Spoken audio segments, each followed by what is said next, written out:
Jersey moves fast. Join the show that keeps you one step ahead. Jersey Central with Bert Barron on the new Talk Radio 1450 WCTC. It is 7:37, and we're back on Jersey Central on the new Talk Radio WCTC, the voice of Central Jersey. Speaking of voices, listen for the very easily to spot voice of one Sparky Lyle. You're going to hear him sometime between now and 8 o'clock. When you hear Sparky, 14th caller to the contest line, 4 tickets for this Sunday's Somerset Patriots baseball game to celebrate Father's Day with Dad at the ballpark. That's great for Father's Day, right? So you'll hear Sparky sometime between now and 8 o'clock. Let me get to my special guest who's standing by on the Miller Lite Jersey Central Newsmaker hotline. He is the president and CEO of Carrier Clinic, and it's great to speak with Don Parker this morning here on WCTC. Good morning, Bert. Don, how you doing? Thanks for taking the time to talk to me. Really appreciate it. My pleasure. First of all, thank you so much for partnering with us this past weekend at the Bridgewater Mall for our health and wellness fair. Great to have you guys there. Terrific event made better by having a great community partner like Carrier Clinic there. So thank you so much. We had a great show. Individuals had an opportunity to mingle with a whole variety of different healthcare providers and people that are really concerned about making Somerset and Central Jersey a better place to live. Yeah, thank you so much for that, of course. It would be a big mistake on my part, Don, if I said that suicide was a celebrity-only thing. Of course, there were a couple of high-profile suicides in the last week here or so.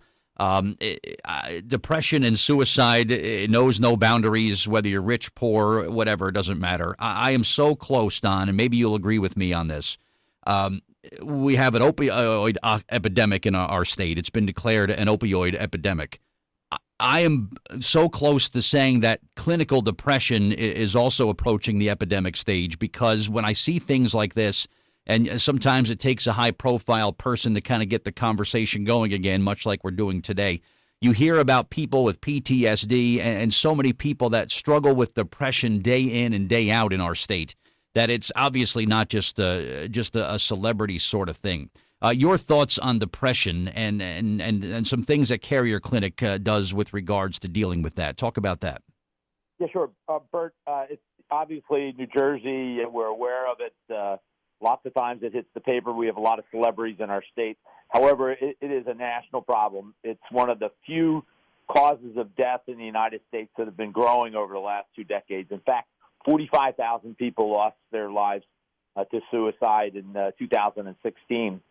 There's an irony in the fact that the 3 still growing sources of death in the United States all involve the brain. Alzheimer's had the highest growth rate, suicide the second, and opioids the third. And it is, I think, about our lifestyle, a whole variety of things that impact our lifestyle. There is a bit of irony in Anthony Bourdain's death. As you know, his TV show was called Parts Unknown. And there is not as much known about suicide as we need to have to construct the kinds of treatment programs, the kinds of prevention activities to help us bring suicide down. I think there's a very interesting correlation, by the way, with the use of cell phones as a means of communication and the increase in suicide. Cell phones take away some of the richness of communication, whether it's eye contact, it's personal touch, it's proximity, it's body language, all different kinds of things that I think feed our soul.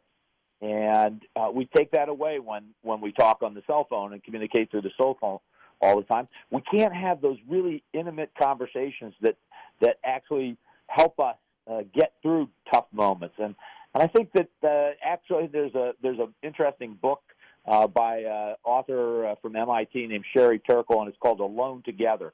And it talks about how we expect more from our cell phones and our electronic communication and get less from each other during that process. Yeah, that's an interesting component to this, Don, that I didn't think of, because if anything, social media, if it's done anything, it's made us more antisocial. There are people that have no idea who their neighbor is. They have these fake friends, that people that they've never met once in their life, but they call themselves friends in some sort of fake digital world. And these aren't friends. You can't rely on these people. If you're going through something in your life, these aren't real friends that are going to be there for you.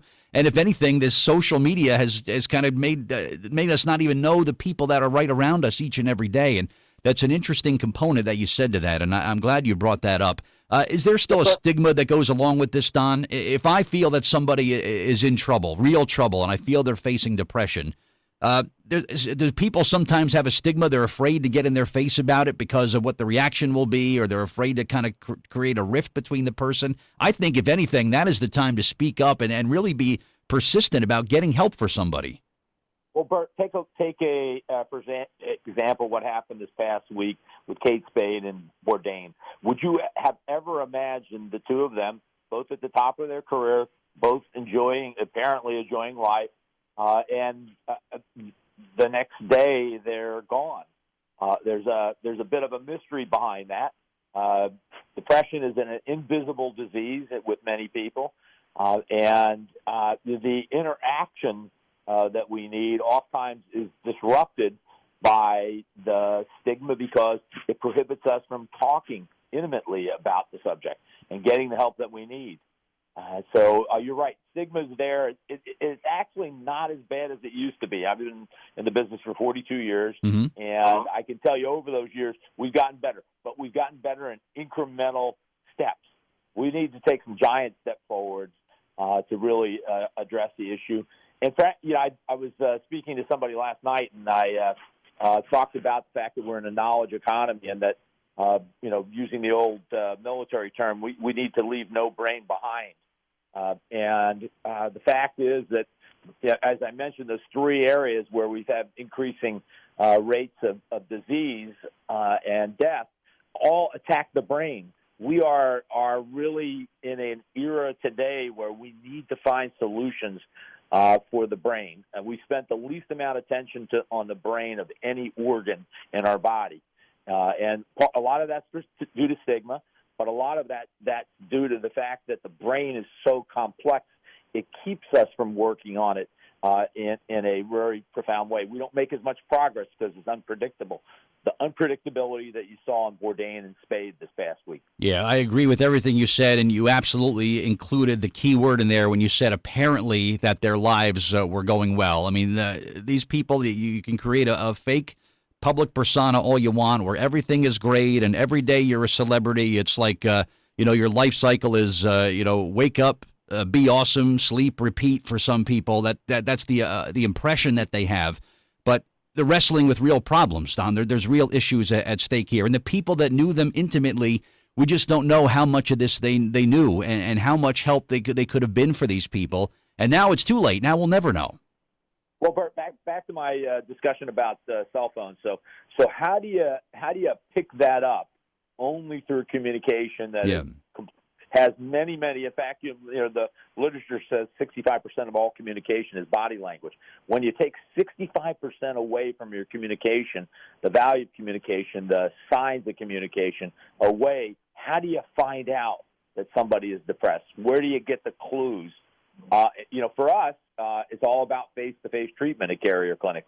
We are an incredibly compassionate facility. We build a campus that's a compassionate campus. We train people that are high in compassion. We select people that have that as a characteristic.